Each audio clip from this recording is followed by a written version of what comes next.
Hi guys, welcome to my channel. So मैं आज आपके लिए गो कलर्स का आईपीओ लेके आई हूँ। एक डिटेल्ड एनालिसिस फाइनेंशियल नंबर्स के होंगे, आईपीओ का होगा, इसकी वैल्यूएशन हम डिटरमाइन करेंगे based on the post market capitalisation जो कंपनी एक्सपेक्ट कर रही है, उसे हम सीधा सीधा कंपेयर करेंगे with the biggest competitor which is Page Industries. So please watch the video till the end, and if you like the video, like and subscribe to my channel. Before I start this video, I want to say that I'm not SEBI registered, so whatever shared in this video is just what is available in the public domain. And please, before you make any financial decisions, please consult your financial advisor. Okay, so Go Colors basically Go Fashion. India के brand से popular है। इनका brand है गो कलर्स, जो basically women related bottom wears बनाते हैं, like leggings, jeggings, churidar, there are XYZ numbers. इनका सबसे पॉपुलर चीज़ ये है, एंड जो एक्स फैक्टर मैं कहती हूँ, is that they provide like lot of variety and थोड़ी सी हटके चीज़ें होती हैं which attract people. So if I have to go by the numbers, I would say इनके पास 50 स्टाइल्स है in clothing, in bottom wear clothing, which is in almost 120 colors. So obviously, even if you pick one green color, there are around 5-6 shades of green itself, green, light green, dark green, this green and that green. So obviously variety is something जो इसका थोड़ा सा X factor है। हाँ, मैंने भी ये brand use किया है, and the only thing I find in this brand is that I think this brand is little on an expensive side, जो because the reason मैंने है, when I wear leggings, okay, I would like to not pay more than 400 rupees for the leggings. That is probably that's the max I would pay. The reason because मुझे लगता है कि ऐसी चीज़ें हैं जो लॉन्ग टर्म तक survive नहीं करती हैं। Obviously they tone down and there are XYZ reasons. So I think pricing, मुझे लगता है कि इसकी थोड़ी सी एक प्रॉब्लम है, because they are little on the higher side. जो लेगिंग्स लायरा प्रोवाइड करती है, जो लेगिंग्स ऑरेलिया प्रोवाइड करती है, is at around 300 to 400, and they start, जो बेसिकली गो कलर्स की लेगिंग्स, एक बेसिक लेगिंग स्टार्ट होती है 500 प्लस से। सो ऑब्वियसली थोड़ा सा प्राइजिंग में फ़र्क पड़ता है, एंड यही रीज़न से इनको टफ कंपटीशन मिलता है from the other established brands.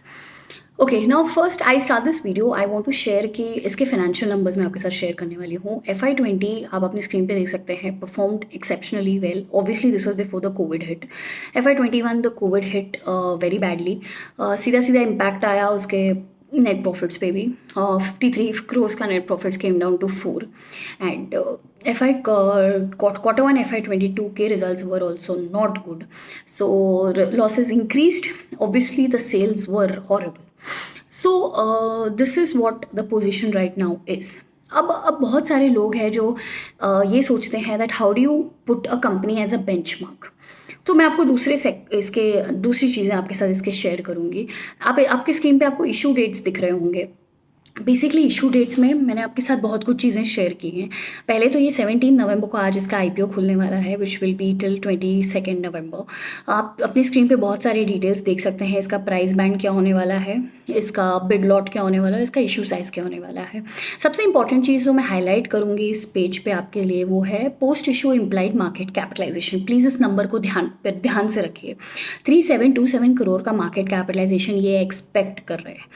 अब मैं आपको इसका P कैलकुलेट करके दिखाऊंगी। देखिए, ये लॉस मेकिंग कंपनी है, तो इसके नेट प्रॉफिट के बेसिस पे इसका P तो कैलकुलेट हम कर नहीं सकते। सो हम इसके P को कैलकुलेट करेंगे बेस्ड ऑन द सेल्स। सो मैं आपका सेल्स टू मार्केट कैपिटलाइजेशन का रेशियो निकाल के दूंगी आपको। सो इट्स अ सिंपल थिंग। अगर मैं इसके मार्केट कैपिटलाइजेशन को 3727 करोड़ को सेल से डिवाइड करती हूँ तो मुझे इसका P मिल जाएगा। अब सेल्स किससे कंपेयर करना चाहिए? मेरे हिसाब से कोविड हिट होने से पहले की सेल्स से इसे कंपेयर करना चाहिए। रीज़न बिकॉज मुझे नहीं लगता कि FY21 के नंबर्स, जो रेवेन्यू नंबर्स है, will be the proper benchmark. The proper benchmark will be the FY20 numbers, which will actually determine कि कंपनी क्या है। ऑब्वियसली सबसे बड़ा थ्रेट इसके लिए ये होगा कि ये इस लेवल पे इसे वापस आने के लिए थोड़ा वक्त लग सकता है। That is going to be the only factor. So इसका जो P आता है by dividing the market capitalization by the sales, it come to around 10. Okay, if it's रफली to around 10, I can just say 9 point something. We should just give it for the comparison perspective. I'll just put it as 10. Okay. अब मैं आपको इसके आगे के numbers पे लेके जाती हूँ। आपकी स्क्रीन पे आपको स्टोर्स रिलेटेड डिटेल्स दिख रही होंगी। बहुत सारे स्टोर्स इनके FY21 में ओपन हुए थे एंड क्लोज हुए हैं। So if I have to go on only the FY21 numbers, you can see they had around 449 stores. Before that, they had 448 stores, and the number was consistently improving over the years. Okay, FY21 hit obviously, थोड़े से stores बंद हुए and FY22 Q1 में इनके जो total stores है that is at around 446, और revenue details पर स्टोर भी आपके पेज पे आपके साथ शेयर की हुई है, और उनके एक्सपेंसेस रिलेटेड डिटेल्स भी you can check it out. There is a lot of details which is available on this page. अगर आप इसके रेवेन्यू को देखते हैं तो 0.55 का revenue is what they expect per store, which I think shouldn't be actually a benchmark, because obviously FY21 has been really bad, and FY22 के first quarter में भी I don't think they have shown any sign of recovery. So obviously that is a clear thing. Okay, अभी मैं आपको एक छोटे से comparison पे लेके जाती हूँ कि आप में से बहुत लोग सोचते हैं that bottom wear, yo women bottom wear का मार्केट कैसा है. बहुत सारे लोगों को इसमें बहुत इंटरेस्ट होता है, होना चाहिए, बिकॉज अगर आप एक कंपनी में इन्वेस्ट कर रहे हैं आपको पता तो हो भाई उस कंपनी का फ्यूचर क्या है. Okay, what you expect in next 5 years from that company, क्योंकि आप जो एक्सपेक्ट करेंगे 5 years down the line is obviously going to be the sales of the company. Sales होंगी तो सीधा सीधा इम्पैक्ट होगा उसके profits, net profits and XYZ. So आपकी स्क्रीन पे आप देख सकते हैं दैट मैंने मार्केट शेयर जो है बॉटम वेयर का वो आपके साथ शेयर किया है over from 2015 to 2020 to 25, and I think the growth इन्होंने दिखाई है which is good. I mean it's a decent growth, considering कि वो अपने प्री कोविड लेवल पे जा पाएंगे एंड प्लस ये अचीव कर पाएंगे. सिमिलरली ब्रांडेड एंड अनब्रांडेड में भी बहुत सारी इंप्रूवमेंट है फ्रॉम 2015 टू 2020 टू 2022.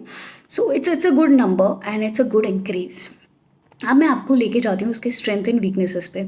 सबसे बड़ी वीकनेसेस मुझे इसकी लगती है और थ्रेट लगता है, कंसिडरिंग कि हाँ ठीक है, you know there lot of competition and all. सबसे बड़ी चुनौती जो इसके लिए होने वाली है will be that it has to come back to the pre covid level. Okay, जिस मार्केट कैपिटलाइजेशन को ये अचीव करना चाहते हैं उसके लिए इसे सेल्स काफ़ी इम्प्रूव करनी होगी. ऑब्वियसली अपॉर्चुनिटीज़ ये हैं कि they have been spread to lot of cities, and सबसे बड़ी स्ट्रेंथ ये है कि इनको 8% शेयर है in the bottom wear in the branded section. So या they are reaching out and it's growing good. So it's a good brand, a popular brand spread out, which will obviously give them a lot of opportunity. Considering कि things open होंगे, people will start traveling, colleges open होंगे, school open होंगे, सीधा सीधा impact थोड़ा सा आ जाता है इन सब चीज़ों का. अब मैं आपको लेके जा रही हूँ बेसिकली एक बड़ा कंपैरिजन में. जस्ट रिमेंबर हमने जो PE कैलकुलेट किया था इसका वो था एट अराउंड 8, एट अराउंड 10. अब मैं आपको लेके जा रही हूँ पेज इंडस्ट्रीज़ पे. पेज इंडस्ट्रीज़ का आप मार्केट कैपिटलाइजेशन आपकी स्क्रीन पे देख सकते हैं. Just remember the number, it's around 45,930. For an calculation perspective I just keep it at 45,000. अब मैं आपको लेके जा रही हूँ उसके सेल्स पे. अब आप में से बहुत लोग मुझे पूछेंगे कि why am I calculating on sales, I should really calculate on the profits because is a profit making company. So I would say no. जब आप कोई दो कंपनीज को कंपेयर कर रहे हैं, compare with the same benchmark, don't change your benchmark.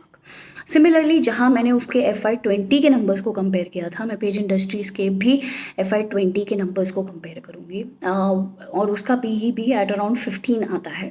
सो अगर मुझे एक एस्टिमेशन लगाना है as compare to Page Industries and Go Colors, so I would say that it's not very high valuation, but obviously उसको अपने लेवल पे आने के लिए उसे अपनी सेल्स को काफ़ी इम्प्रूव करना पड़ेगा.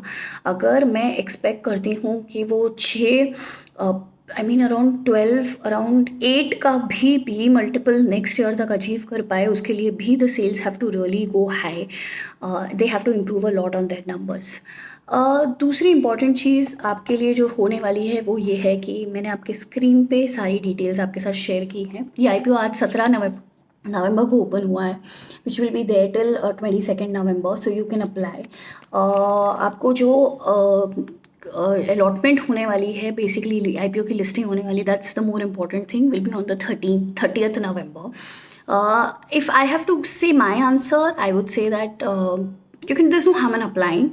Apply for this IPO also, because थोड़ी सी I would say I'm not unsure.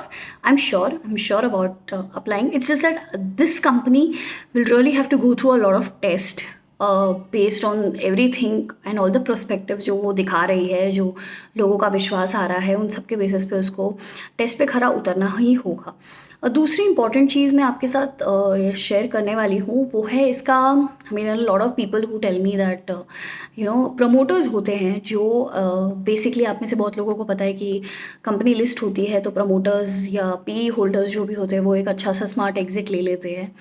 Basically इसकी टोपी उसके सर होती है एंड आप अगर अपनी स्क्रीन पे देख सकते हैं तो प्रमोटर्स का इतना परसेंटेज शिफ्ट नहीं होने वाला है।